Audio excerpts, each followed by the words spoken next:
Hello everyone. तो कैसे हो आप सब। आज की इस वीडियो में बात करेंगे क्लास 11th फिजिकल एजुकेशन के चैप्टर 5 की, जिसका नाम है शारीरिक पुष्टि, सुयोग्यता और जीवन शैली। तो इस चैप्टर में आपको शारीरिक पुष्टि, सुयोग्यता और जीवन शैली के बारे में बताया गया है कि हमारे जीवन में इनकी क्या इंपॉर्टेंस है और इनका मीनिंग क्या है। ठीक है। तो इस चैप्टर को हम काफी डिटेल में करने वाले हैं, एक टॉपिक को करेंगे, कोई टॉपिक स्किप नहीं करने वाले हैं। और इस वीडियो को देखने के बाद इस चैप्टर से कोई डाउट आपका नहीं रहेगा, ये गारंटी मेरी है। ठीक है। अगर आपको फ्री पीडीएफ नोट्स चाहिए तो कहाँ मिल जाएंगे, टेलीग्राम पर मिल जाएंगे, जिसका नाम है क्लास 11 टीएसपी, तो आप ज्वाइन कर सकते हो। और अभी कुछ पर्सनल क्वेरी हो तो आप हमसे इंस्टाग्राम पर पूछ सकते हैं, यूजर नेम आपके सामने है। ठीक है। तो बात करते हैं इस चैप्टर के फर्स्ट टॉपिक की, जो कि है भाई योग्यता, स्वास्थ्य और शारीरिक पुष्टि का अर्थ और महत्व। तो पहले हम इन तीनों वर्ड्स का महत्व जानेंगे, सॉरी मीनिंग जानेंगे। देन हम बात करेंगे इनकी इंपॉर्टेंस क्या है। ठीक है। तो मीनिंग की बात करते हैं पहले। तो योग्यता का मतलब क्या है। तो योग्यता का मतलब एक ऐसी क्षमता से है, एक ऐसी क्षमता से जिससे जो एक व्यक्ति है वो एक बैलेंस लाइफ जी सके, एक बैलेंस लाइफ जी सके, एक संतुलित जीवन जी सके। और एक संतुलित जीवन वो कब जी पाएगा, जब वो मानसिक मानसिक रूप से, ठीक है, मानसिक रूप से बढ़िया चल रहा है वो। ठीक है। और उस हेल्दी भी है वो। ठीक है, क्या है, हेल्दी भी है। और फाइनेंस के तौर पर मतलब इकोनॉमिक तौर पर, इकोनॉमिक तौर पर क्या है, वो बढ़िया चल रहा है, मतलब कि पैसे की टेंशन नहीं है। हेल्दी भी है, वेल्दी भी है। और उसका माइंड भी बिल्कुल सही चल रहा है, मतलब मेंटल हेल्थ अच्छी है। तो हम बोल देंगे वहाँ वो एक बैलेंस लाइफ जी पा रहा है, वो जिंदगी के हर एस्पेक्ट में अपने आप को बैलेंस बनाकर चल रहा है। ये नहीं कि वो एक ही जगह पे ज्यादा खिसक गया। मतलब अगर कोई पर्सन केवल कमाने पे जोर दे रहा है तो वो एक सुयोग्यता उसके पास नहीं है, मतलब कि वेलनेस नहीं है। वेलनेस का मतलब क्या है, वेलनेस मतलब होता है कि जीवन एकदम बढ़िया जी रहे हो आप, आपको जो चाहिए आपके पास है, आप जो करना चाहते हो वो कर पा रहे हो। अगर आप एक ही साइड ज्यादा झुक जाओगे तो आपके बाकी चीजें रह जाएंगी, तो यहाँ पर आप एक संतुलित जीवन नहीं जी रहे हो। ठीक है। तो एक ऐसी क्षमता जिसमें एक पर्सन संतुलित जीवन जी रहा है, उसको हम क्या बोलेंगे, वेलनेस बोलेंगे, यानी सुयोग्यता बोलेंगे। समझ आ रहा है। आगे चले। तो अगला है स्वास्थ्य। आपके नजरिए से स्वास्थ्य का मतलब सिंपल सा होता है कि हाँ भाई पर्सन हेल्दी दिख रहा है तो हम बोल देंगे हाँ भाई वो बहुत स्वस्थ है। ऐसा नहीं होता है। अगर मैं बोल रहा हूँ एक पर्सन स्वस्थ है, इसका मतलब क्या है कि वो शारीरिक तौर पर मतलब दिखने में बढ़िया लग रहा है, ठीक है, हेल्दी है।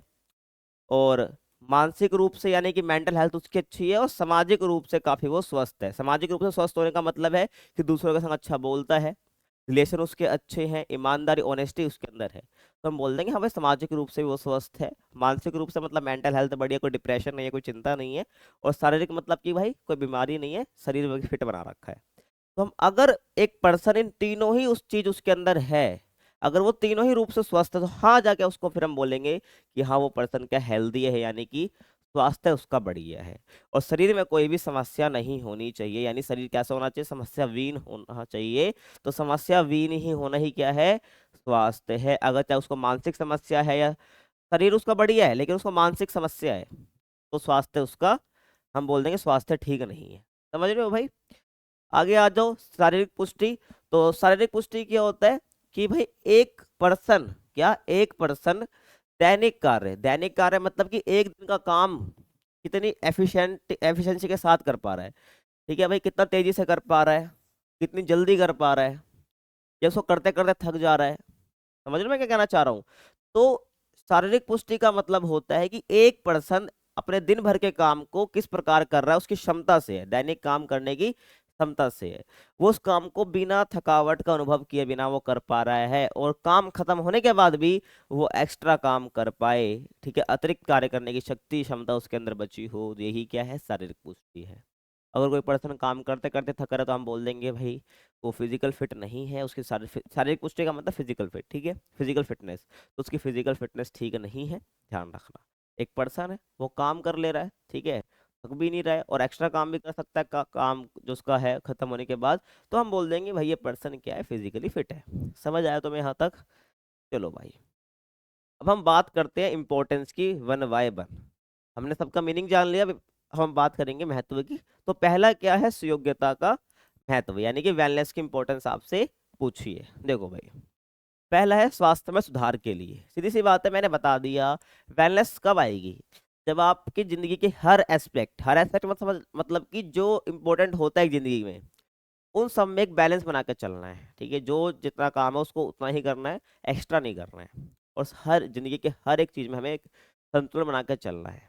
ठीक है, जैसे आप अपनी जिंदगी में आपको खेलना भी है, पढ़ाई भी करनी है, ठीक है, तो आप खेलो ही खेलो मत, या सिर्फ पढ़ाई पढ़ाई मत करो, दोनों में बैलेंस बना कर चलो, तो अपने लिए आप क्या हो, वेलनेस आपके अंदर है, ठीक है, समझ रहे हो। तो पहली इंपॉर्टेंस क्या है वेलनेस की या योग्यता की, वो है भाई स्वास्थ्य में सुधार के लिए, ठीक है। तो शारीरिक, मानसिक और सामाजिक स्वास्थ्य को बेहतर बनाता है सुयोग्यता। अगर किसी पर्सन के अंदर सुयोग्यता का कंसेप्ट घुस गया दिमाग में, तो अपने शरीर को हेल्दी रखेगा ताकि उसके अंदर भी वेलनेस आ जाए, ताकि वो भी वेल हो। तो शारीरिक, मानसिक और सामाजिक स्वास्थ्य को बेहतर बनाता है सुयोग्यता। और सुयोग्यता के कारण ही जो है व्यक्ति स्वस्थ जीवन व्यतीत कर पाता है। अगर वो सुयोग्यता इसको नहीं पता होगा, तो एक स्वस्थ जीवन वो व्यतीत कर ही नहीं पाएगा, ठीक है। उसके बाद अच्छा नागरिक बनने के लिए, अगर आपने जिंदगी में अच्छा संतुलन बनाया हुआ है, ठीक है, तो आप देश के विकास के बारे में सोच पाओगे और अपने बारे में भी सोच पाओगे। अगर अपने बारे में सोच लिया आप, अगर ठीक हो, तो आप देश के बारे में भी सोच लोगे। अगर देश के बारे में सोच रहे हो तो क्या हो, आप अच्छे नागरिक हो। तो अच्छा नागरिक बनने के लिए क्या है, जरूरी है। उसके बाद तनाव रहित जीवन जीने के लिए, सही बात है, मैंने बोला योग्यता का मतलब बैलेंस लाइफ। और बैलेंस लाइफ का मतलब है कि हर एक चीज में बैलेंस बनाकर चलना। हर चीजों के बीच में बैलेंस बना हुआ है, आपने सब काम टाइम पे कर रहे हो, जिसकी जितनी जरूरत है वो आप कर रहे हो, ठीक है। अगर सब काम टाइम पे हो रहा है, सब में बैलेंस बना रखा है, कोई काम छूट नहीं गया है, और आपकी जिंदगी बढ़िया चल रही है, तो टेंशन होगा क्या, नहीं होगा ना, वही बात है। तो योग्यता किस लिए चाहिए भाई, तनाव रहित जीवन जीने के लिए, मतलब कि टेंशन मुक्त जीवन जीने के लिए, सीधी सी बात है। तो तनाव, डर और समस्याओं से मुक्त रखती है हमें योग्यता, और एक संतुलित जीवन जीने में मदद करती है। तो तनाव रहित जीवन जीने के लिए भी योग्यता जरूरी होती है। आगे चले, उसके बाद जीवन का आनंद लेने के लिए, ठीक है। अब मुझे खुद बताओ ना, अगर आप अपनी लाइफ में बैलेंस नहीं हो, ठीक है, बस आप काम ही काम करे जा रहे हो, ना अपने शरीर पर ध्यान दे रहे हो, अपने माइंड पे ध्यान दे रहे हो, बस आप गधे मजदूरी करते ही जा रहे हो, गधा मजदूरी करते जा रहे हो, क्या आप खुश रहोगे, जीवन के मजे ले पाओगे, नहीं ले पाओगे, ठीक है। तो वही है, योग्यता क्यों चाहिए भाई, ताकि जिंदगी का आनंद ले सके, जिंदगी में थोड़े मजे उड़ा सके, ठीक है, वो वाले मजे नहीं जो तुम सोच रहे हो, ठीक है। तो जीवन का आनंद प्राप्त कर सके, मतलब ट्रैवल कर सके, घूम सके, तो ये सब चीजें समझो, जिंदगी का आनंद लेने के लिए क्या है, हमें योग्यता की जरूरत है, इंपॉर्टेंस योग्यता की। तो योग्य व्यक्ति को क्या करता है भाई, शारीरिक रूप से और मानसिक रूप से एक्टिव रखता है। क्या रखता है भाई, एक्टिव रखता है, क्योंकि पता है ना भाई बैलेंस बना रहा है। और बैलेंस कैसे बनता है, जब वो सब काम की इंपॉर्टेंस समझता है, उसको प्रॉपर तरीके से करता है, किसी में भी थोड़ा एक्स्ट्रा नहीं करता है। तो शारीरिक रूप से और मानसिक रूप से नहीं, माइंड के तौर पर भी और शरीर से भी एक्टिव रहता है, जिससे वो जिंदगी का आनंद उठा पाता है, ठीक है। और अब हेल्दी हो और वेल्दी भी हो और माइंड से भी हेल्दी हो, तो आप जिंदगी के मजे ले पाओगे, ठीक है। आगे चलो, उसके बाद लक्ष्य में प्राप्ति के लिए, अगर आपने हर एक एक्सपेक्ट में, एक्सपेक्ट मतलब समझ लो जिंदगी के हर एक क्षेत्र में आपने क्या कर रखा है, बैलेंस बना रखा है, और आपका जो गोल है ना, आप उसे प्राप्त कर लोगे। गोल किसको प्राप्त नहीं होते हैं, जिसको अपने पता ही नहीं होता कि भाई मुझे उस गोल को प्राप्त करने के लिए करना क्या है, ठीक है, मुझे कौन सा रास्ता चुनना है। एक वेल व्यक्ति जो योग्यता जिसके पास है, वो लक्ष्य को प्राप्त इजीली कर लेगा। तो लक्ष्य को प्राप्ति करने के लिए क्या है, योग्यता चाहिए भाई, ठीक है, समझ आ रहा है। तो सुयोग्य व्यक्ति जो है ना, जिसके पास योग्यता है, तो सुयोग्य व्यक्ति अपने शारीरिक और मानसिक स्वास्थ्य के कारण अपने लक्ष्य प्राप्त करने में वो सक्षम होता है। समझ आ गया। अब आगे हम बात करते हैं स्वास्थ्य का महत्व, यानी इंपॉर्टेंस ऑफ हेल्थ। देखते हैं भाई इसको। तो बुढ़ापे के लक्षणों को दूर करने में सहायक करता है। अगर आप हेल्दी हो, स्वास्थ्य आपका बढ़िया चल रहा है, तो आपको बुढ़ापे के लक्षण आएंगे जरूर एक टाइम पे, लेकिन वो अर्ली एज में आपको देखने को नहीं मिलेंगे। बहुत से लोग क्या होते हैं, 35 की एज में, 40 की एज में ही भाई पूरे बूढ़े देखने लग जाते हैं, ठीक है, पूरे बूढ़े दिखने लग जाते हैं, जस्ट बिकॉज उनका हेल्थ बढ़िया नहीं था, वो या नशे वगैरह भी कर रहे होते हैं। तो बहुत से एक्सपेक्ट होते हैं जिंदगी में कि जो हम कर रहे होते हैं, जिससे हम बुढ़ापे के लक्षण दिखने लग जाते हैं, जो कि दिखाता है कि हमारा हेल्थ बढ़िया नहीं है। तो बुढ़ापे के लक्षणों को दूर करने के लिए सहायक होता है। और स्वस्थ जीवन व्यतीत करना है भाई, हेल्दी जीवन व्यतीत करने में भी जो है स्वास्थ्य मदद करता है, इंपॉर्टेंस रखता है अपनी। और शरीर को निरोगी बनाने में मदद करता है, शरीर में शक्ति बनाए रखने में मदद करती है। बात है ना, हेल्दी हो तो आपके शरीर में स्ट्रेंथ बनी रहेगी, आपका शरीर पावरफुल रहेगा, और शरीर के द्वारा अधिक कार्य करने में सक्षम बनाती है। अगर आपका हेल्थ बढ़िया, आप हेल्दी हो, तो आप जो है आपका शरीर अधिक काम कर सकता है बिना थके। तो एक बात आप बिल्कुल ध्यान रख लेना, देखो, सुयोग्यता में आपका सब आ गया, सुयोग्यता में आपकी हेल्दी, आप जो दूसरे हैं, हेल्दी भी, फिजिकल फिटनेस भी, सब आपस में जुड़े हुए हैं। मैं इसलिए बात कहूँ तो फिजिकल फिटनेस। तो सुयोग्यता के अंदर ये दोनों भी ऐड है, ध्यान रखना। अगर ये दोनों नहीं है तो आप सुयोग्यता आपके पास नहीं है, ये ध्यान बिल्कुल ध्यान रखना है आपको। तो हेल्दी और फिजिकल फिटनेस, तो यहाँ पर ये बोला है कि भाई शरीर के द्वारा अधिक कार्य करने में सक्षम बनाती है। अगर आप और ध्यान रखना ये आपस में जुड़े हुए हैं, इसलिए जुड़े हुए हैं आपस में। अगर आपकी फिजिकल फिटनेस ठीक नहीं है तो आप हेल्दी भी नहीं हो, ये ध्यान रखना। आप हेल्दी भी नहीं हो। अगर आप फिजिकल फिट हो तो आपका स्वास्थ्य भी बढ़िया है, इसलिए जो है आप काम को अधिक कर भी पाओगे बिना थके। समझ रहे हो? ये क्या है, स्वास्थ्य का महत्व हो जाएगा। अब आगे हम बात करते हैं शारीरिक पुष्टि का महत्व। इसकी बात कर रहे हैं भाई, शारीरिक पुष्टि के महत्व की बात कर रहे हैं। तो पहला जो महत्व है शारीरिक पुष्टि यानी कि फिजिकल फिटनेस, ठीक है, बिना काम को कितनी देर तक आप कर पा रहे हो बिना थके, ये आपके फिजिकल फिटनेस बताता है। तो एक स्वस्थ और सक्रिय जीवन जीने के लिए, यानी कि एक एक्टिव जीवन जीने के लिए, एक हेल्दी जीवन जीने के लिए, अब मैंने पीछे तुमको बताया हेल्दी यानी फिजिकल फिटनेस जुड़ा हुआ है आपस में, तो वही है। तो शारीरिक रूप से पुष्ट व्यक्ति जो है, शरीर से बिल्कुल फिट व्यक्ति जो है, वो एक अधिक समय तक स्वस्थ और एक्टिव जीवन यानी सक्रिय जीवन जी सकता है। जिसका हेल्थ ही बढ़िया नहीं होता, दिन भर कभी उसके यहाँ दर्द हो रहा है, कभी इसके यहाँ, किसी के यहाँ दर्द हो रहा है, शरीर अकड़ा हुआ है, तो वो जो हेल्दी बंदा नहीं है उसका ये हाल रहता है, बिस्तरे पड़ा रहता है, ठीक है, रोता रहता है कि भाई मेरा शरीर ठीक नहीं चल रहा, तो ये सब है, तो वो एक्टिव जीवन जीता ही नहीं है। तो फिजिकल फिटनेस जो है हमको एक एक्टिव जीवन यानी सक्रिय जीवन जीने में मदद करती है। एक्टिव मतलब होता है आप दौड़ भाग कर रहे हो, उठ रहे हो जल्दी, जहाँ जा रहे हो फटाफट जा रहे हो, आलस नहीं कर रहे हो, तो एक्टिव जीवन होता है। तो फिजिकल फिटनेस हमको एक एक्टिव जीवन जीने में मदद करती है और एक हेल्दी जीवन जीने में भी। के बाद ऊर्जा, शक्ति और क्षमता बढ़ाने के लिए, सीधी सी बात है ना, देखो फिजिकल फिटनेस आपके अंदर है, अगर आप फिजिकली फिट रहना चाहते हो तो आपकी ऊर्जा शक्ति, ऊर्जा यानी एनर्जी, शक्ति यानी कि आप कितना कितना तेजी से किसी फोर्स, कितना तेजी से फोर्स लगाते हो, आपकी शक्ति निर्धारित करता है। तो आपकी शक्ति और क्षमता यानी एबिलिटी को बढ़ाने के लिए फिजिकल फिटनेस की जरूरत होती है। तो पुष्ट शरीर के कारण अगर आप फिजिकल फिट हो तो व्यक्ति दैनिक कार्यों को बिना थकावट से पूरा कर सकता है, और एक्स्ट्रा काम करने की भी क्षमता उसके पास होती है, विकसित होती है, डेवलप्ड होती है। तो इसलिए अब ये आएगा कैसे, ऊर्जा, शक्ति और क्षमता आपकी बड़ी रहती है, तभी तो आप ये सब कर पाते हो। तो इस सब को बढ़ाने के लिए भी जो है फिजिकल फिटनेस चाहिए होती है। अगला इंपॉर्टेंस जो है शरीर से अतिरिक्त वसा को दूर करने के लिए, वसा यानी फैट, जो शरीर थलथला हो जाता है ना, आपका पता थलथला मतलब क्या, जो बाहर चर्बी वगैरह निकल रही होती है, तो इस थलथलेपन को, इस वसा को दूर करने के लिए और ये जो एक्स्ट्रा फैट है इसको दूर करने के लिए भी जो है ना फिजिकल फिटनेस की बहुत जरूरत होती है। अगर आप फिजिकली फिट हो इसका मतलब क्या है, आप फैट को खत्म कर रहे हो ना, सीधी सी बात है, तो वसा को दूर करने के लिए। तो शरीर शारीरिक जो पुष्टि है वो वसा को नियंत्रित रखती है भाई, फैट को कंट्रोल करके रखती है, फैट बढ़ने नहीं देती है, और शरीर को फिट और सक्रिय बनाए रखती है। समझ आ गया, ध्यान रखना है। अगला, आनंदमय जीवन जीने के लिए, आनंदमय मतलब कि एक मजेदार जीवन जीने के लिए, तो शारीरिक पुष्टता जो है व्यक्ति को आनंद और आत्मविश्वास से भर देती है, ठीक है, यानी ये आत्मविश्वास समझते हो ना, खुद पर विश्वास होना, इससे भर देती है और एक सकारात्मक आत्म छवि विकसित करती है। क्योंकि जो फिजिकली फिट रहता है ना उनको लगता है कि भाई, मतलब उनकी खुद की छवि अपने अंदर डेवलप होती है कि भाई मैं कितना बढ़िया कर रहा हूँ, ठीक है ना। तो आत्म छवि को और सकारात्मक, सकारात्मक पॉजिटिव आत्म छवि, अपने बारे में अच्छा रखना, उनकी इमेज अच्छी बनती है उनकी खुद के नजरिए से, तो विकसित करती है फिजिकल फिटनेस। समझ रहे हो भाई?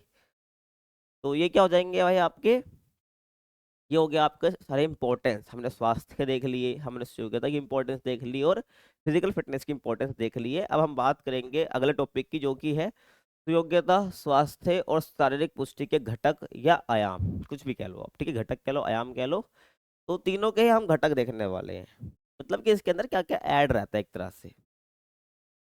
देखो, अगर मैं बात करता हूँ सुयोग्यता के घटक की, अगर मैंने आपको पीछे बताया कि सुयोग्यता के अंदर क्या क्या है, अगर मैं बोल रहा हूँ सुयोग्यता है तो इसका मतलब कि उसने हर एस्पेक्ट में क्या बना रखा है, उसने बढ़िया बैलेंस बना रखा है, तभी वो एक वेलनेस वाला जीवन जी पा रहा है, वो सुयोग्य है।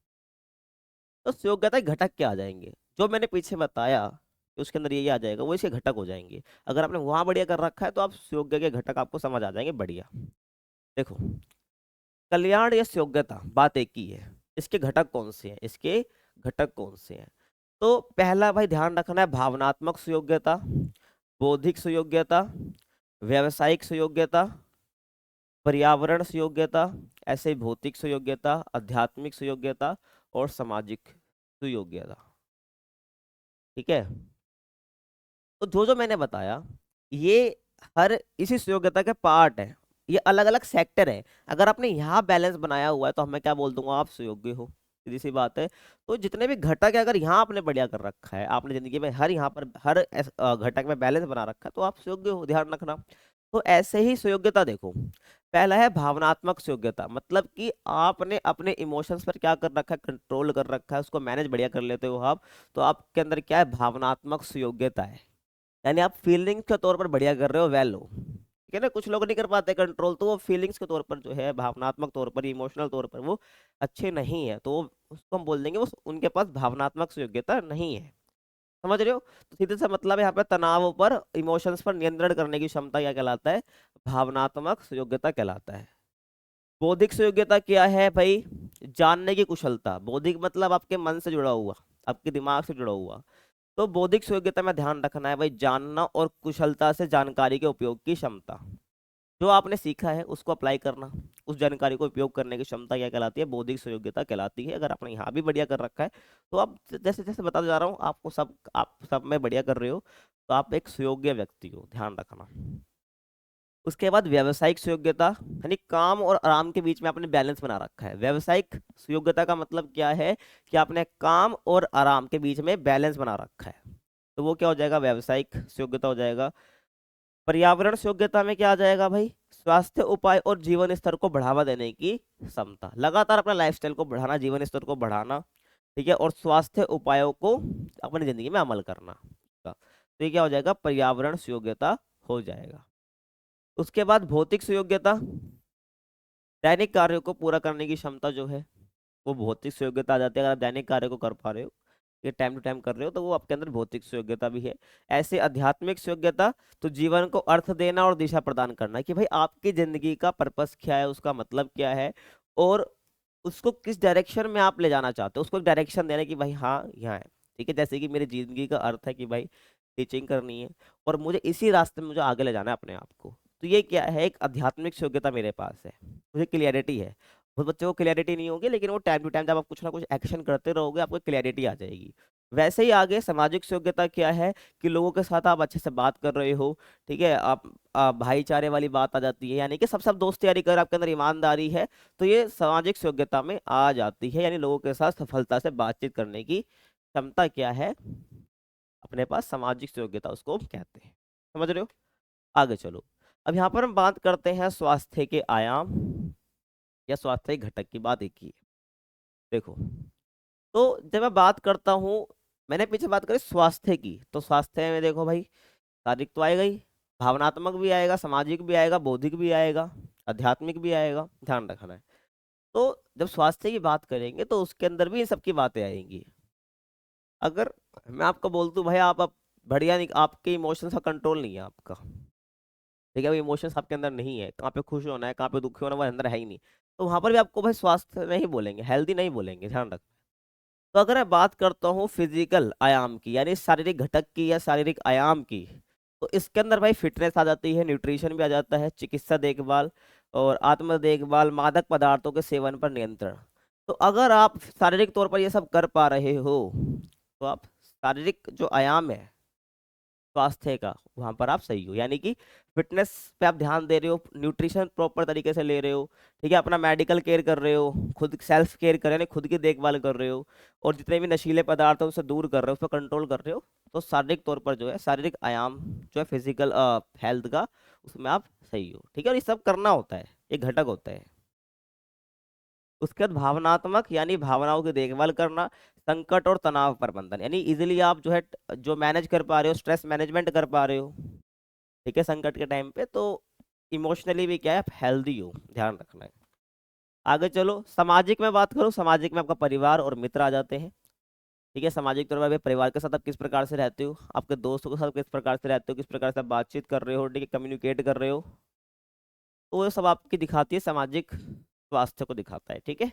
और बौद्धिक, इंटेलेक्चुअल जिसे हम कहते हैं, शिक्षा, करियर और विकास पर अगर आप का फोकस है, ध्यान है, मतलब एजुकेशन पे भी फोकस कर रहे हो, करियर पर भी, और आप डेवलपमेंट, आपका डेवलपमेंट भी हो रहा है, तो बौद्धिक स्वास्थ्य इसको हम कहते हैं। समझ रहे हो भाई, ध्यान रखना है। और लास्ट बच गया आध्यात्मिक, जिसमें आप प्रेम, आशा, परोपकार, उद्देश्य आता है। मतलब कि लव, दूसरों से प्यार करना सीखो, एक होप होनी चाहिए, दूसरे पर परोपकार करने का सीखो, चैरिटी जिसे हम कहते हैं, और एक जिंदगी का उद्देश्य होना चाहिए, पर्पस होना चाहिए। तो ये आध्यात्मिक स्वास्थ्य के अंदर आता है, जो कि आयाम है। यानी मैं कहूँ, एक जो स्वास्थ्य है, वो स्वास्थ्य जो है किससे मिलके बन रहा है? जो हेल्दी है, जो स्वास्थ्य है, वो इन्हीं सब आयाम से मिलकर बन रहा है, जो मैंने आपको पीछे सारे बताए हैं। ठीक है, ये कहने का मतलब ये है। आगे चलो। अगला है शारीरिक पुष्टि के घटक। क्या? शारीरिक पुष्टि के घटक। तो सर्वांगीण विकास के लिए शारीरिक पुष्टि बता रखा है, उसके घटक, यानी शारीरिक पुष्टि के अंदर हम कौन कौन से घटक की बात करते हैं। तो सर्वांगीण विकास समझते हो? Overall development. सर्वांगीण विकास मतलब कि ओवरऑल डेवलपमेंट। तो ओवरऑल डेवलपमेंट के लिए शारीरिक पुष्टि का होना बहुत जरूरी है। अगर आप चाहते हो कि आपको ओवरऑल डेवलपमेंट हो, तो भाई फिजिकल फिटनेस चाहिए, जिसके लिए उसके प्रकार का ज्ञान होना बहुत जरूरी है। आप कह दो, उसके घटक का ज्ञान होना बहुत जरूरी है, जैसे कि कौशल संबंधी पुष्टि, स्वास्थ्य संबंधी पुष्टि, और सौंदर्य संबंधी पुष्टि, यानी कि कॉस्मेटिक रिलेटेड, हेल्थ रिलेटेड, और स्किल रिलेटेड। कौशल मतलब क्या होता है? स्किल होता है। तो यहाँ अगर आप फिट हो, तो आप ओवरऑल फिट हो, ध्यान रखना है। तो कौशल संबंधित पुष्टि, क्या कौशल संबंधित पुष्टि क्या है? देखो भाई, तो गामक कार्यशीलता को महत्व दिया जाता है। गामक कार्यशीलता मतलब कि आप अपने मसल्स को इजीली एक्टिव, इजीली आप वर्क करा पा रहे हो। मैं चाहता हूँ अगर यहाँ से यूँ करना, तो ये कर पा रहा हूँ। ठीक है, कोई खेलना चाहता हूँ कुछ गेम्स, तो वहां पर जो भी मसल्स की एक्टिविटी चाहिए वहां पर मैं कर पा रहा हूँ ना। तो मेरे पास क्या है? कौशल संबंधित पुष्टि है।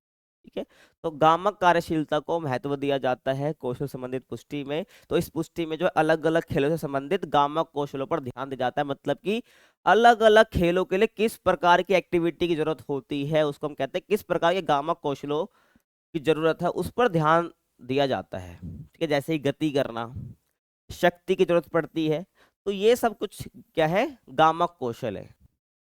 तो हर किसी ना किसी गेम में, किसी ना किसी जो है खेल में जरूरत पड़ती है। तो जब ये गामक कौशल है, तो इसको निखारना, गति को निखारना, तो ये क्या है? इस अगर मैं निखारूं, तो मेरे अंदर भी क्या आ जाएगी? कौशल संबंधित पुष्टि आ जाएगी। समझ रहे हो? आगे चलो, स्वास्थ्य संबंधित पुष्टि। तो स्वास्थ्य संबंधित जो है कार्यशीलता को महत्व दिया जाता है। यानी कि इस पुष्टि के अंदर आपकी कार्यशीलता को, ठीक है, जो आप कैसा काम कर रहे हो, उसको इम्पोर्टेंस दी जाती है। इसमें स्वास्थ्य को ध्यान में रखते हुए पुष्टि होती है। ठीक है, इसमें हेल्थ को एक मेन सेंटर पर रखा जाता है, और बीमारियों से शरीर का बचाव होता है। ये बीमारियां जो है शरीर से दूर रहे, और जिससे व्यक्ति अपना जीवन बेहतर रूप से व्यतीत कर पाए। समझ रहे हो क्या कह रहा हूँ मैं? आगे देखो, ये क्या हो जाएगा? स्वास्थ्य से संबंधित पुष्टि हो जाएगी। उसके बाद सौंदर्य संबंधित पुष्टि। तो जो शारीरिक सौंदर्य को महत्व दिया जाता है, मतलब आपका जो शरीर है वो दिखने में सही रहे। सौंदर्य मतलब क्या होता है? खूबसूरती एक तरह से।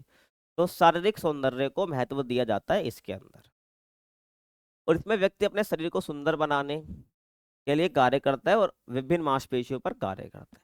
ठीक है, यानी अपने मसल्स पर काम करता है, अलग अलग मांसपेशियों पर काम करता है, ताकि उसका शरीर सुंदर बना रहे। अगर ये तीनों चीज हो जाती है, तो हम बोल देते हैं हाँ भाई, वो शारीरिक रूप से क्या है? पुष्ट है। समझ आ गया? आगे चलो, शारीरिक गतिविधि और खेल के माध्यम से नेतृत्व विकास। जो टॉपिक है अपना, शारीरिक गतिविधि और खेल के माध्यम से नेतृत्व विकास, यानी फिजिकल एक्टिविटी से और खेल के जरिए हम किस प्रकार से नेतृत्व का विकास कर पाएंगे, लीडरशिप का विकास हम कर पाएंगे। ठीक है, लीडरशिप का किस प्रकार से हम विकास कर पाएंगे। होता है ना कि भाई 10 बंदों की टीम है, तो उसके अंदर एक पर्सन जो है वो सबको देख रहा होता है, गाइड कर रहा होता है, भाई ऐसे करो वैसे करो। तो ये क्या होता है? नेतृत्व होता है। समझ रहे हो? तो इसके बारे में बात हम करने वाले हैं। तो पहले बात करता हूँ नेतृत्व की। तो किसी विशिष्ट उद्देश्य के लिए व्यक्तियों को इकट्ठा करना, और योग्यता को ही नेतृत्व कहा जाता है। ठीक है ना, व्यक्तियों को इकट्ठा करना है, और उस व्यक्ति को इकट्ठा करने की योग्यता, और उसको गाइड करने की जो योग्यता है, उसी को नेतृत्व कहा जाता है। समझ रहे हो? अब हम बात करेंगे भाई, यहाँ से क्वेश्चन ही बनता है एग्जाम में, इंपॉर्टेंट है, एक नेता की भूमिका, रोल ऑफ अ लीडर। तो एक नेता की भूमिका क्या होती है? तो एक नेता वो होता है जो अवसर, जो अक्सर,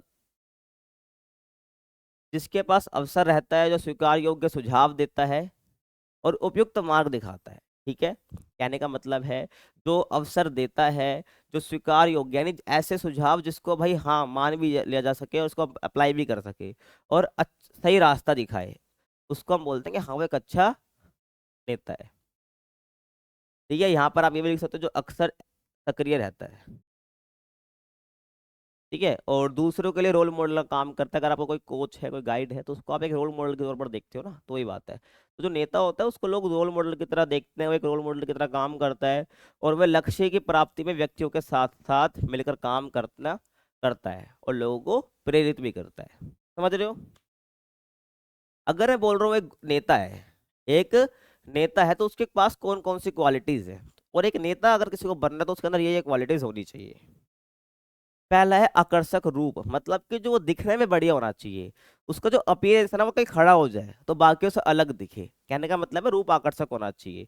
तो नेतृत्व में व्यक्ति का रूप जो है आकर्षक होना चाहिए, क्योंकि इसका व्यक्तित्व, क्योंकि उसका रूप ही जो है वो पहला प्रभाव डालता है। ठीक है, पर्सनैलिटी का। बुद्धिमान होना चाहिए, बिना बुद्धिमत्ता का तो काम ही नहीं चलेगा भाई। ठीक है, तो एक नेता के लिए बुद्धिमान होना बहुत जरूरी है ताकि वो समस्याओं का समाधान ढूंढ सके। और शारीरिक शिक्षा में बुद्धिमान नेता मार्गदर्शन के लिए जरूरी होता है कि भाई पर्टिकुलर सिचुएशन में क्या सा काम करना है, ये मार्गदर्शन करने के लिए नेता का बुद्धिमान होना बहुत जरूरी होता है। क्रिएटिव होना चाहिए, किसी काम को कितना क्रिएटिव तरीके से करना है तो नेता के पास ये गुण होना चाहिए, तो ध्यान रखना है। तो रचनात्मक होना चाहिए, तो एक नेता को रचनात्मक और सृजनात्मक होना चाहिए। इनोवेटिव, सृजनात्मक मतलब कि इनोवेटिव होना चाहिए, कुछ नया करना है, कुछ नया इनोवेट करना है। और ये नेता कई तकनीकों और विचारों को लागू भी कर सकता है। अगर उसके पास ये क्वालिटी है तो हाँ, है भाई वो नेता बनने के लायक।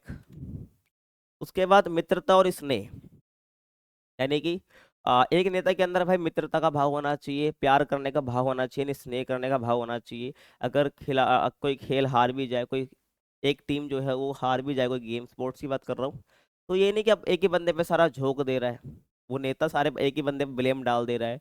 ठीक है, अगर हार भी गई टीम फिर भी अपनी टीम के साथ क्या कर रहा है, प्यार कर रहा है, कोई बात नहीं, ऐसे सलाह दे रहा है कि कोई बात नहीं नेक्स्ट टाइम बढ़िया करेंगे।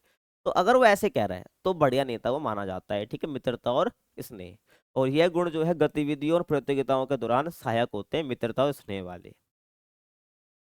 अगला जो है भाई अच्छा स्वास्थ्य, ये तो सबसे इंपॉर्टेंट है। अगर वो हेल्दी बड़ी हेल्थ अच्छी नहीं है उसकी, तो वो नेता बनेगा कैसे? और नेता बन भी गया, हेल्थ अच्छी, तो काम कैसे करेगा? वही बात है। तो एक स्वस्थ नेता बिना थकावट के काम कर सकता है, सीधी सी बात है। हेल्दी नेता थकावट के बिना ही काम कर सकता है।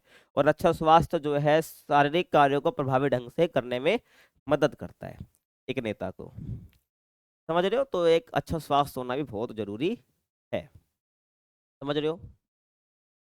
आगे देखो भाई, शारीरिक शिक्षा के द्वारा नेतृत्व का विकास किस प्रकार से होता है। नेतृत्व समझ आ गया, अब फिजिकल एजुकेशन किस प्रकार से जो है नेतृत्व का विकास करने में मदद करती है, तो इसके बारे में बात करते हैं। देखो, तो शारीरिक शिक्षा एक व्यक्ति के संपूर्ण विकास के लिए अलग अलग अवसर, यानी विभिन्न अवसर प्रदान करते हैं कि हाँ वो जो है उसका विकास हो जाए। और खेल के माध्यम से और खेल गतिविधियों के मदद से ही जो है नेतृत्व के गुणों का विकास होता है। क्यों? क्योंकि खेल के अंदर एक टीम बनती है, उस टीम के अंदर एक बंदे को क्या बनाया जाता है कि उनका लीडर बनाया जाता है। अब भले वो स्टार्टिंग फेज में वो अच्छे से लीडर ना बन पाए, लेकिन बार बार लीडर जब बनेगा तो उसके अंदर लीडरशिप की क्वालिटीज इंप्रूव होती है। अब ये हुआ कैसे? देखो, अब ये खेल वगैरह की जो बात आ गई, खेल क्रिया, खेल गतिविधि, ये सब फिजिकल एजुकेशन का पार्ट है। तो फिजिकल एजुकेशन जो है ना नेतृत्व का विकास करने में, लीडरशिप का डेवलपमेंट करने में काफी इंपॉर्टेंट रोल प्ले करती है। ठीक है, और खेल जो प्रशिक्षक होता है अपना, वो विद्यार्थी को खेलों के दौरान और कला में विभिन्न अवसर प्रदान कर सकता है। ठीक है, और जिससे एक व्यक्ति में सफल नेता के गुण विकसित किए जा सकते हैं। ठीक है, मैं वही तो कह रहा हूँ कि जो खेल प्रशिक्षक है, जो तुम्हारा जो फिजिकल एजुकेशन का टीचर है, वो अवसर प्रदान करता है हर खेल के अंदर। ठीक है, हर एक्टिविटी के अंदर, जिससे एक नेता के गुण जो है एक बच्चे के अंदर, एक व्यक्ति के अंदर डेवलप किए जा सके। कुछ अवसर जिनके द्वारा एक विद्यार्थी को नेता बनाया जा सकता है, या नेता बनाने के गुण, जो नेता के गुण होते हैं उसके अंदर डेवलप करे जा सकते हैं। देखो किस प्रकार से ये आ सकता है एग्जाम में, लेकिन ज़्यादा इंपॉर्टेंट नहीं है। विद्यार्थियों का उनकी क्षमता के अनुसार टीम का कप्तान बनाना, ये पहला काम होता है कि उनकी जैसी एबिलिटी है वैसा कप्तान बना देना। छात्रों को अपनी टीम के लिए फैसले लेने का अवसर देना, भाई जो टीम है वो अपने अकॉर्डिंग फैसले ले। ठीक है ना? तो ऐसे में हर बच्चा क्या करेगा, अपने सजेशन देगा, जिससे अपने सजेशन देना भी एक कला है, एक गुण है। किसका? नेता का। ध्यान रखना है। विभिन्न कार्य के लिए छात्रों द्वारा निर्देशित अलग अलग समितियों या छोटे समूह बनाना। ठीक है ना?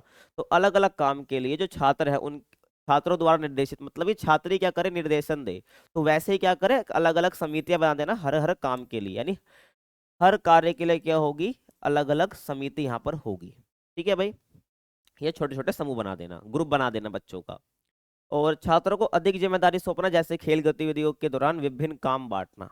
ठीक है, तो छात्र को क्या कर देना है, जिम्मेदारी सौंप देनी है ज्यादा से ज्यादा, ताकि छात्र क्या है, ग्रुप में बैठकर काम इजीली कर पाए, उनको समझ आए, महत्व समझ आए, रिस्पॉन्सिबिलिटी समझ आए। और उनमें कौशल विकसित करने के लिए अवसर प्रदान करना, मतलब कि काम तो तुमने बांट दिए, अब हर टास्क को करने के लिए उनको तुम अवसर दे रहे हो, तो उससे क्या होगा, उसका जो कौशल है, जो उसकी स्किल है पर्टिकुलर सेगमेंट में काम में, वो इंप्रूव होएगी। समझ रहे हो। अब नेक्स्ट टॉपिक हम बात करते हैं प्राथमिक उपचार और प्राइस का परिचय। PRICE, वो वाला प्राइस नहीं है, यहाँ पर ध्यान रखना जो तुम सोच रहे हो। ठीक है, इस हर PRICE सबका अलग अलग मतलब है यहाँ पर। पी का मतलब कुछ है यहाँ पर, आर का मतलब भी है कुछ, IC है, सबका मतलब यहाँ पर है। तो पहले हम बात करेंगे प्राथमिक उपचार की, देन हम बात करेंगे PRIC यानी प्राइस का परिचय की। तो प्राथमिक चिकित्सा की बात करूं, तो प्राथमिक चिकित्सा क्या होती है, जिसे हम फर्स्ट एड भी कहते हैं।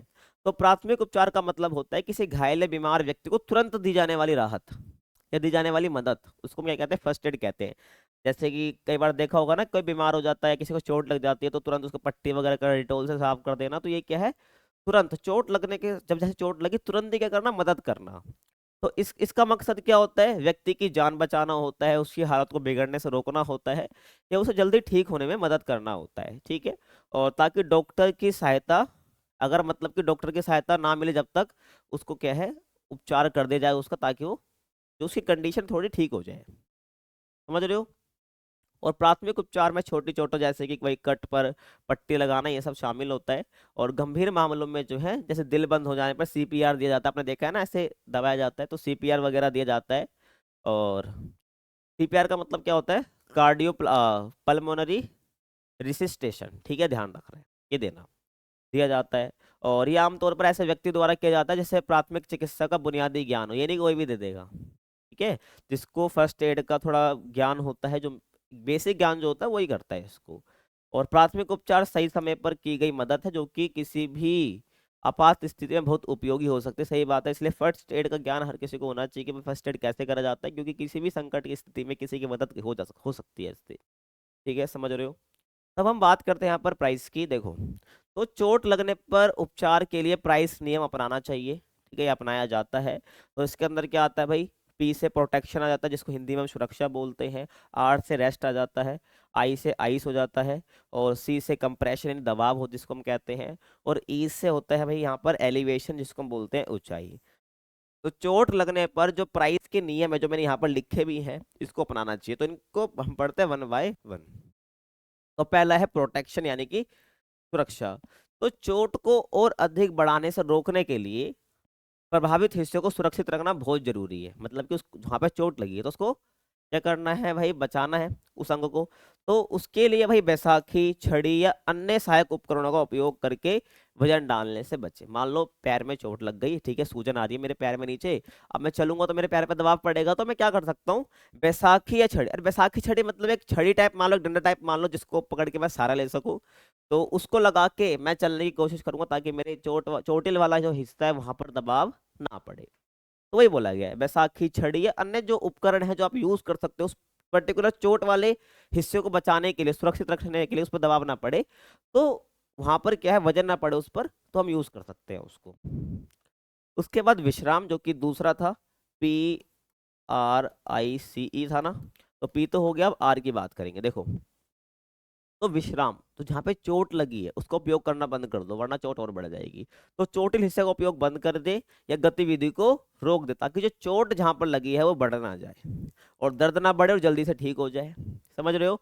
और टांग, घुटने, टखने या पैर की चोट में भार डालने के लिए बैसाखी का उपयोग करें। समझ रहे हो ना क्या बोला है मैंने यहाँ पर, टांग, घुटने, टखने या पैर की चोट में भार ना डालने के लिए बैसाखी का उपयोग करें, छड़ी का उपयोग करें, बता चुका हूँ पीछे, है ना।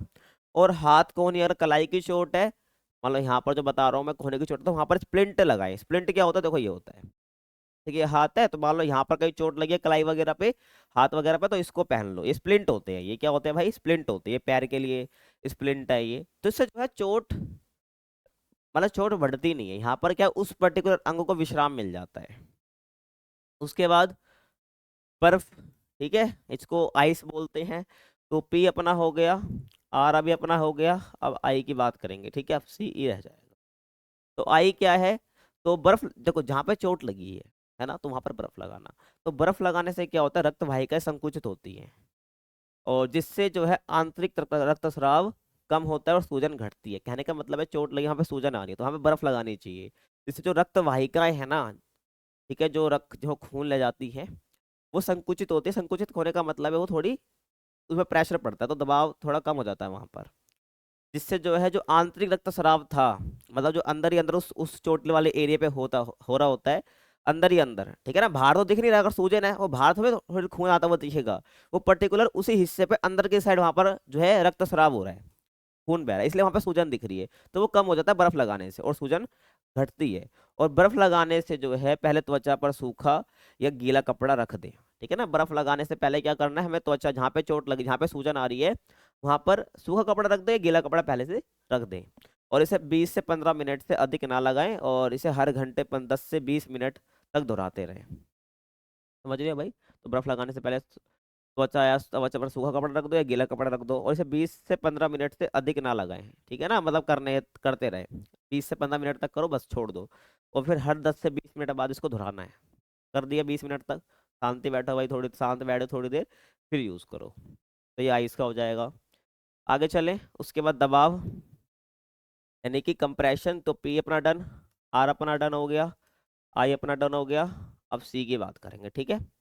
तो दबाव यानी कंप्रेशन, तो चोट के आसपास सूजन को कम करने के लिए लोचदार पट्टी, कपड़ा या संपीड़न स्लीव का उपयोग करें। तो जहां पर चोट लगी है ना, ये सूजन वाली चोट है, तो वहां पर क्या करना है, पट्टी का यूज करना। वहां पर क्या करना है भाई, पट्टी का यूज करना, कपड़े का यूज कर लेना है। कोई संपीड़न स्लीव है पहन के, जहां पर वो दबाव डाले, थोड़ा सा उस सूजन वाले एरिया पे थोड़ी सी दबाव डाले, उसको बोलते हैं संपीड़न स्लीव, ठीक है। वैसा कुछ कपड़ा पहन लो जिससे उस पर्टिकुलर चोट वाले एरिया पे क्या हो, दबाव पड़े, कंप्रेशन हो थोड़ा सा। और पट्टी को सही तरीके से लपेटे ताकि रक्त प्रवाह बाधित ना हो। सही बात है, पता चल रहा है पट्टी ऐसे लपेट दी, पूरा खून एक ही जगह, खून आगे पास ही नहीं हो पा रहा, ठीक है। तो खून रुक ना जाए, जो रक्त का प्रभाव की बॉडी में हो रहा है। अब उस मान लो यहाँ पे तुम्हें, यहाँ पे सूजन हो रही है, यहाँ पे पट्टी बांध दी, तो टाइट मत बांधो उसको। अगर टाइट बांधोगे तो यहाँ से खून आगे जा ही नहीं पाएगा, तो दिक्कत हो जाएगी फिर। ताकि रक्त प्रवाह बाधित ना हो। और बहुत अधिक कसी हुई पट्टी सूजन बढ़ा सकती है, अगर ज्यादा कसी हुई पट्टी बांधोगे, बहुत टाइट बांधोगे, तो इससे सूजन और बढ़ सकती है, ना कि कम होगी। उसके बाद ऊंचाई, जिसको एलिवेशन कहते हैं, तो पी भी डन हो गया, आर भी डन हो गया, आई भी डन हो गया, ठीक है, सी भी डन हो गया। अब ए की बात करेंगे, ये भी डन हो गया। ऊंचाई, तो चोट वाला जो हिस्सा है ना भाई, उसको थोड़ा ऊपर उठा दो, ठीक है, थोड़ी हाइट पे रखो, ताकि उस पे थोड़ा उसको रिलैक्स फील हो, है ना।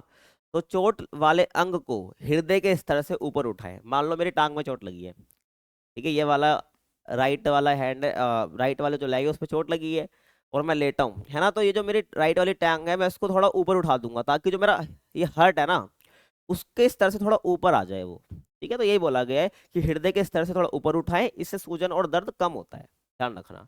इसके लिए तकियों या अन्य वस्तुओं का उपयोग भी कर सकते हैं। जैसे कि तुमने देखा होगा कई बार, जो किसी के टांग में चोट वगैरह लग जाती है, तो हॉस्पिटल में क्या करते हैं, उसके उस वाले हिस्से को थोड़ा ऊपर उठा के रखते हैं, है ना, आपने देखा होगा कई बार। तो वही करते हैं, वो ऊंचाई वाले कंसेप्ट का यूज करते हैं प्राइस के, ठीक है। या अगर मान लो वो नहीं है, तो नीचे तकिया लगा देते हैं, तो वो थोड़ा सा ऊपर हो जाता है वो वाला हिस्सा, तो उससे आराम पड़ता है। तो ये आपका क्या हो जाएगा, एलिवेशन वाला पार्ट हो जाएगा प्राइस वाले में, जिसको ऊंचाई कहते हैं। तो यहाँ पर जो है आपका चैप्टर फिनिश होता है। आई होप आपको समझ आया होगा। कुछ डाउट हो तो आप कमेंट कर सकते हैं, हमसे इंस्टाग्राम पर पूछ सकते हैं पर्सनली। तो वीडियो कैसी लगी कमेंट सेक्शन में जरूर बताना। चैनल को आप लाइक शेयर सब्सक्राइब कर सकते हैं। मिलते हैं आपसे अगले वीडियो में, तब तक के लिए कीप वॉचिंग।